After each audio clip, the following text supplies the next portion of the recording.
And welcome to the September 8th, 2021 Planning and Zoning Commission meeting. The Planning and Zoning Commission is a citizen advisory group to the City Council. They are charged with making recommendations concerning land use plans, planning processes, and/or on matters of plan implementation. All regular meetings of the Planning and Zoning Commission are quasi-judicial in nature and are recorded for record retention and minute transcription. A meeting was held at 6 p.m. in the here in this room for clarification of the agenda. The following is the official agenda of the Planning and Zoning Commission. Discussion and commission action will be limited to those items on the agenda. Any citizen who wishes to address the commission shall first be recognized by the chair and shall give his or her name and address for the record. If a citizen wishes to read documentation of any sort to the commission, he or she shall first seek permission from the chair. There is a 3-minute limitation for presentations to the commission. However, today there is no public hearing, so we will bypass that. This evening's agenda items are agenda item number 1, which is roll call and disclosure of conflict of interest, ex parte communication, and site visit. Commission members, please disclose who was talked to, the basic substance of the conversation, whether the conversation had any influence. Disclose if there is anything personally or professionally that would not allow an impartial or unbiased decision. And disclose if a site visit was done, locations of the visit, and what was seen. Baseline, would you please do the roll call, please? Cindy Anderson. Present. And I made a site visit of agenda item number 3, but have nothing else to report. Nate Roberts. Present, nothing to report. Rich Phillips. Present, I made a site visit to agenda item number 3, and I have nothing to disclose. Shinkyu Ryu. Present, I made a site visit to agenda item number 3, and I have nothing else to disclose. Taylor Wood. Present, nothing to report. And Crystal Chanda is excused, and Jeremy Marley is absent tonight. Thank you. Agenda item number 2 is approval of minutes. Does the commission have any questions with regards to the records?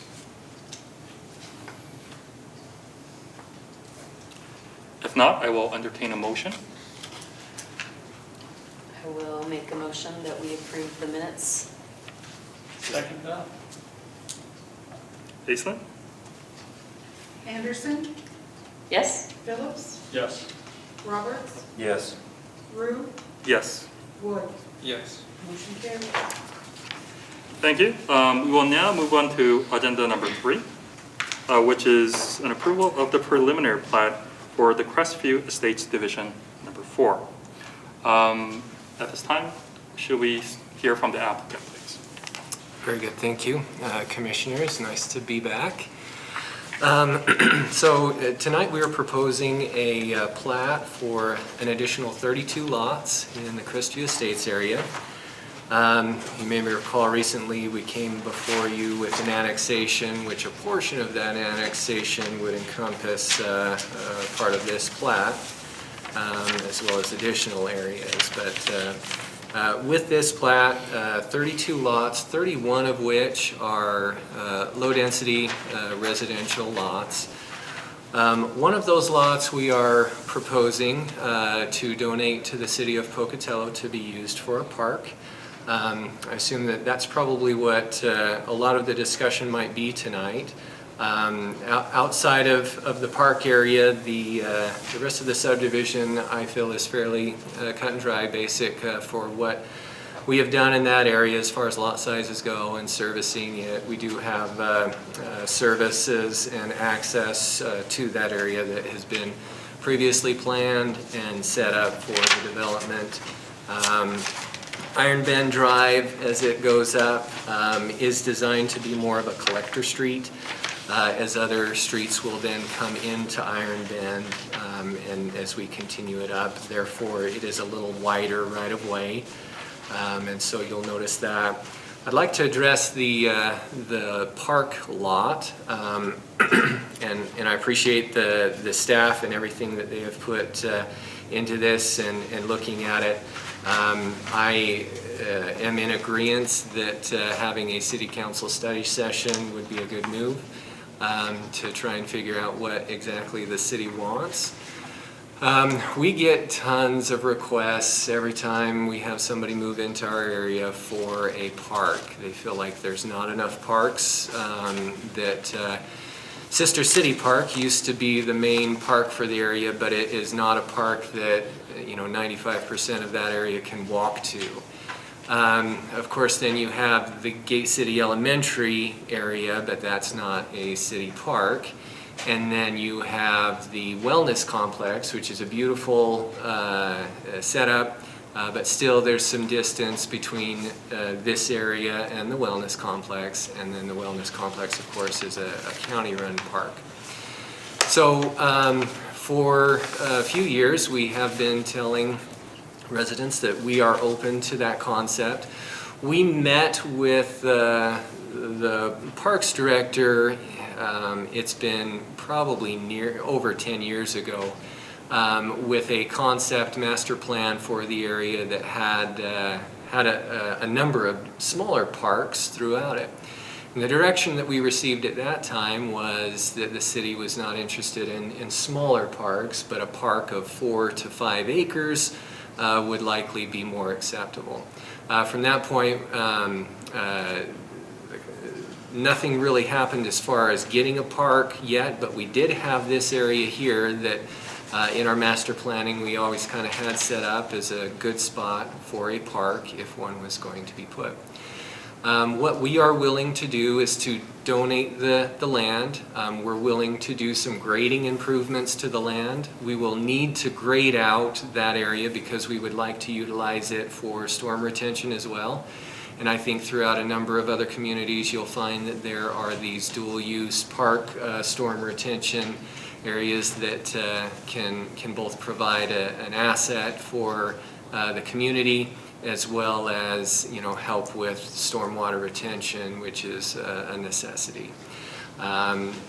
We would then ask, and this is what we would present to the council, that the city then do the further improvements on it. And so if that is something that the city is interested in doing, then we're in full support. If the city is not interested in that, or if the city would like us to do all of the improvements on it, I'm afraid we're not going to be able to do that. And we would then, at that point, probably redesign and likely develop that area into home building lots because it is usable as that. But we do see it as an overall amenity for the area if it could be turned into a park. So that concludes my presentation, and I'd be happy to take any questions. Does the commission have any questions for the applicant?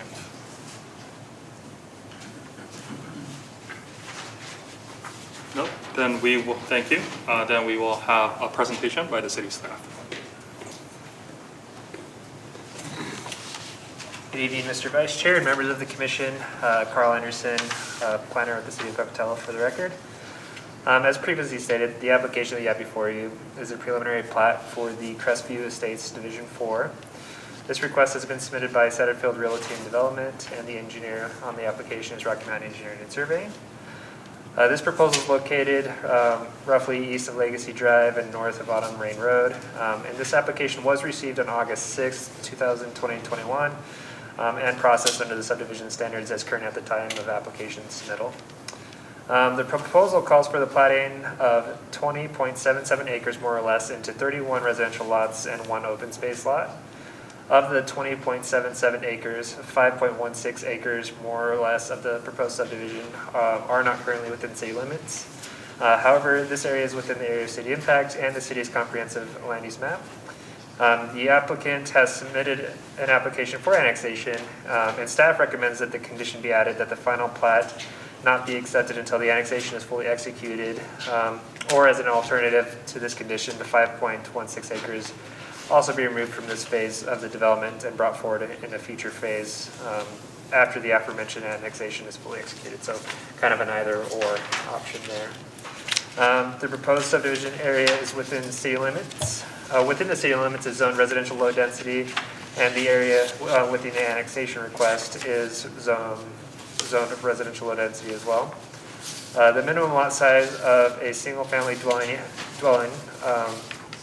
in the RL zoning district is 7,500 square feet, and the smallest buildable lot is 12,519 square feet. Circling back just a little bit to the annexation request is scheduled before City Council on September 16th, I believe, at which time they would hear that request. As portions of the subdivision have slopes exceeding 15%, a slope analysis has been submitted and included for the Commission's review. Of the total project area, 0.33 acres would be set aside as undisturbed and identified on the final plat with a no-build designation.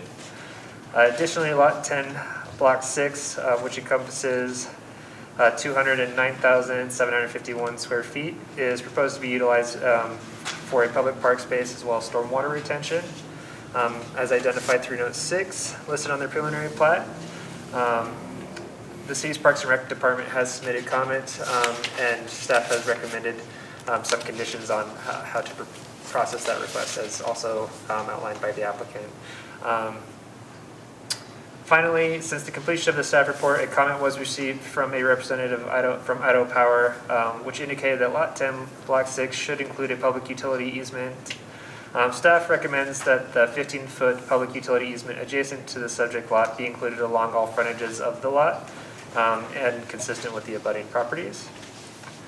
Staff has reviewed the application and finds that the proposed Crestview Estates Division 4 subdivision is compliant with all applicable standards of Pocatello Municipal Code 16.20.050, assuming compliance with the conditions listed in the staff report and the aforementioned condition pertaining to Lot 10, Block 6, that it include the 15-foot utility easement along all frontages to match the abutting properties. This concludes my presentation, and I'm happy to answer any questions that the Commission may have. Thank you. Does the Commission have any questions for Carl?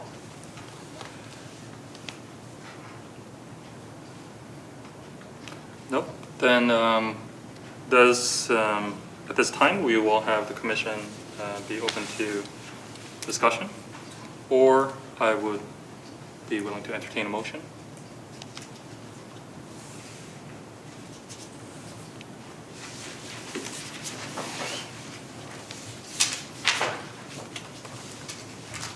Would anybody be willing to entertain a motion? If I could find where that was in the thing. Yeah. I'll make a motion, I looked over it, I don't think that I have any questions. It seems like an excellent addition to the community. I'd like to make a motion to recommend approval of the preliminary plat application from Satterfield Realty and Development, Inc., finding the application does meet the standards for approval under Chapter 16.20.050 Pocatello Municipal Code with the conditions listed in the staff report. Would you also like to add the additional conditions? with I regards to think that item? Carl did add that as part of the staff report, correct? That was mentioned that needed to, but yes, I would also like to add that the lot, help me out here, lot 10, Block 6. Thank you. Lot 10, Block 6, should it be developed as a park, maintain a public utility easement crossing along the frontage that is 15 feet wide. Is that right? Yes. Would anyone second the motion? Thank you. Ethan, would you take a vote, please? Was there two seconded? Okay, need to, Second. thank you. Phillips, Yes. York, Yes. Anderson, Yes? Roberts, Yes. Rooney. Yes. Motion carries. Thank you. And this, with that, we adjourned